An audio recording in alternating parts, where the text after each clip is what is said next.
I've got the Nanofly20 HD from Sub250 on my bench, and this little whoop has some surprises I definitely wasn't expecting. But here's the thing, it's not your typical living room buzzer. It's heavier, punchier, and built to go way harder than you'd think for a 2-inch frame. Which raises the real question, who's this quad actually for?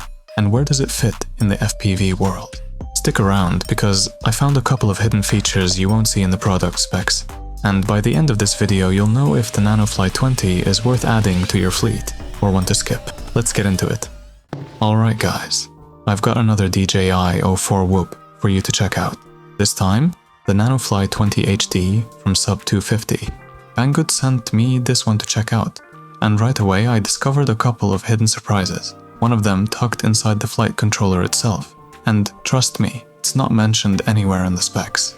So let's pop this thing open and see what we're working with.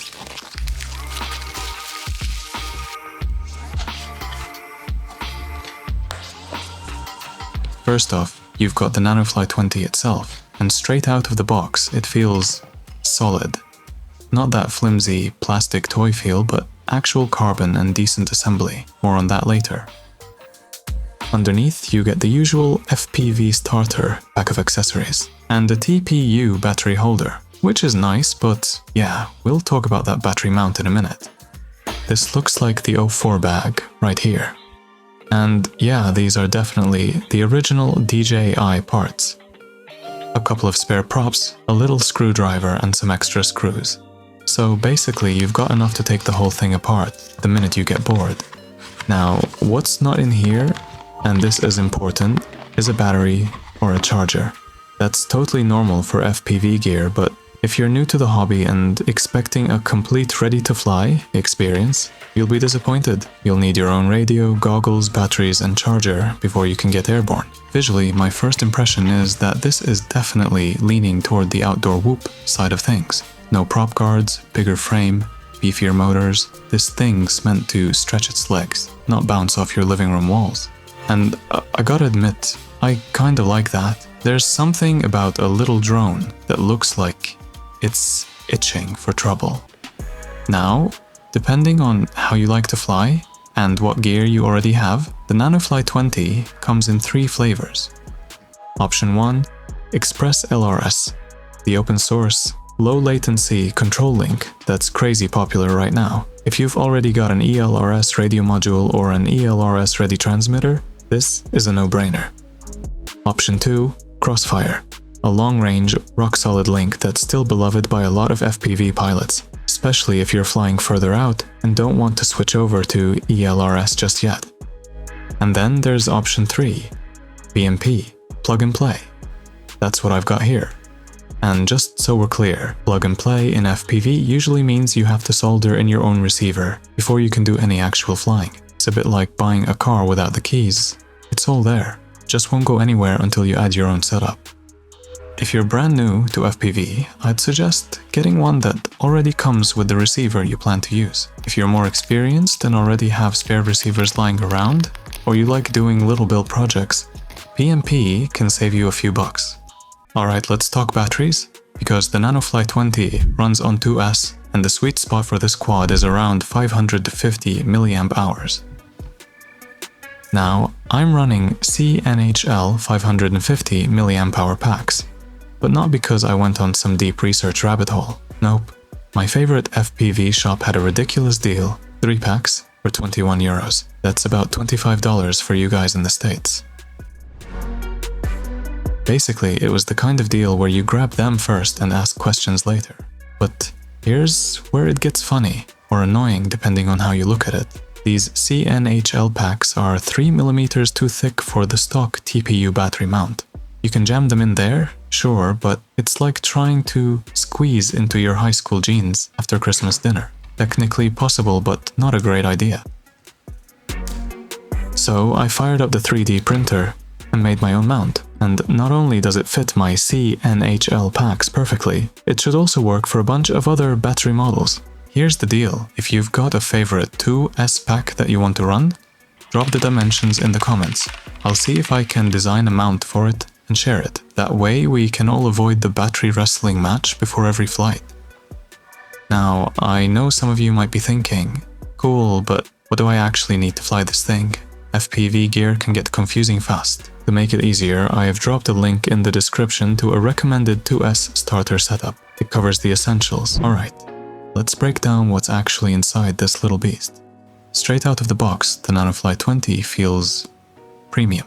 The carbon frame doesn't just look nice, it actually feels solid in the hand. The edges are smooth and rounded, so there's none of that sharp sandpaper your fingers vibe you sometimes get with budget frames. This is the upgraded frame, which has 2mm thickness instead of 1.5mm. And the soldering work on the all-in-one board? Honestly, it's some of the cleanest I've seen on a Sub250 quad. The joints are neat, shiny, and strong. It's one of those builds where you can tell someone actually cared when they put it together. No prop guards here, so it's really meant for outdoor flying or open spaces, not your living room. Weight-wise, it comes in at 41 grams without battery and 75 grams with a 500 mAh battery.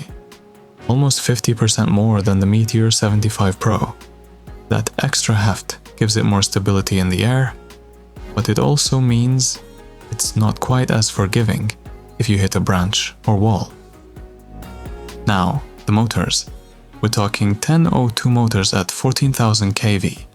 Compare that to the Meteor 75 Pro's 11 O2 motors at 22,000 kV. On paper, the Meteor has slightly more torque and spin per volt. But remember, the Nanofly is running 2S, so it basically doubles the RPM right out of the box.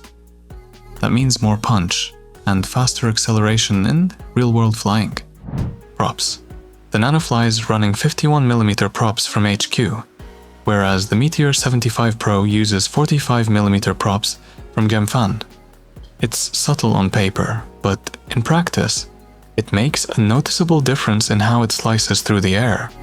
So yeah, on paper the Nanofly20 looks strong, but FPV isn't just numbers. It's about how it actually feels in your hands and in the air. And we'll get to that in a bit. Here's a little surprise I stumbled on when I started setting up my receiver. The Nanofly20 PMP comes with a Red Fox A2 all-in-one board, and it already has the ESP chip built in. That means you can basically turn it into an ELRS whoop. The process is actually pretty straightforward. You just bridge this solder pad on the board, remove the S-Bus cable between the O4 and the FC, and then install the correct antenna. Easy, right? Well, mostly. Here's the thing. It uses a UFL antenna in the IPEX 4 version, not the standard ones you probably have lying around. So, of course, I didn't have the right one, and weirdly enough, there was only one shop in the EU that sells it. I had to order it immediately and hope it gets here before I start flying seriously. Once the antenna is in place and a couple of Betaflight settings are adjusted, boom, you've got ELRS ready to go. So, hidden feature unlocked. Just one of those little surprises that makes this whoop more versatile than it looks. Before we really dive into the Nanofly20, here's a quick reminder for anyone flying DJI O4 gear. Make sure to reinforce your O4 unit. I've said this in other videos, but it's worth repeating. Put a decent amount of B7000 glue into the camera plug so it doesn't snap off mid-flight, and also secure the UFL connector on the O4 Air unit.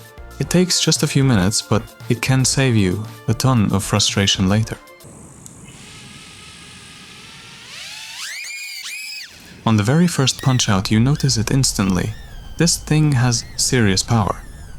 No surprise really, because compared to something like the Meteor 75 Pro, the Nanofly20 is running on double the voltage. It takes off like a tiny race car that just wants to go. The tuning also feels sharper. It's definitely more aggressive than the Meteor 75 Pro. Stick movements translate almost instantly into action, which makes it feel super responsive right out of the box. Now, raw power is one thing, but stock setup is where things start to show cracks. Punch-outs? Perfect. Direct stick inputs? Also really good. But prop wash handling? Not so great.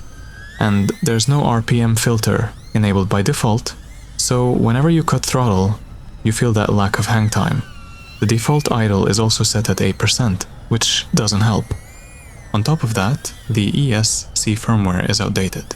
It uses ELRS 16.7, which does not support bidirectional DS shot. Basically, the Nanofly 20 has all the potential in the world, but stock, it's just not dialed in. The magic happens when you flash Bluejay, enable bidirectional D-shot, and turn on the RPM filters. That's when this quad starts to come alive. And then it happened. I crashed it.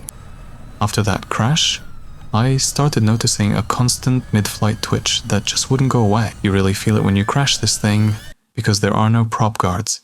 Your props take a direct hit every time. That impact instantly shows up as stronger vibrations. I also started noticing small desyncs, or something very close to it. In the black box data, it looked like motor 1 or 4 just wasn't delivering power properly, or maybe the FC was asking for more than the ESC could give. But funny enough, once I flashed Bluejay, enabled bidirectional D-shot and switched on RPM filtering, the problem disappeared. I don't know if the stuttering was related to my crash, or if it was due to the stock ESC firmware. So, is the Nanofly 20 my new favorite whoop? Honestly, no, and here's why. I do most of my whoop flying indoors. For that, I absolutely love my Meteor 65 Pro with O4. For me, that's the best digital indoor whoop, hands down. But where does the Nanofly 20 fit in? I'd call it a direct competitor to the Meteor 75 Pro.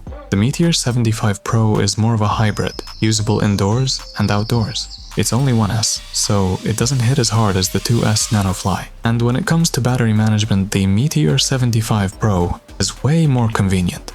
With the Whoopster charger, I can juice up 6 packs at once, or charge 2 packs on the go with a USB power bank. The Nanofly 20's setup just isn't that travel-friendly. Both quads have their pros and cons. If you already own a Meteor 65 Pro and you're looking for a powerful outdoor whoop, and you're not afraid to do some tuning to unlock its full potential, then the Nanofly 20 is a solid choice. But make no mistake, this quad is not beginner-friendly. Out of the box, it's not perfectly tuned, and it really takes an experienced pilot to get the most out of it.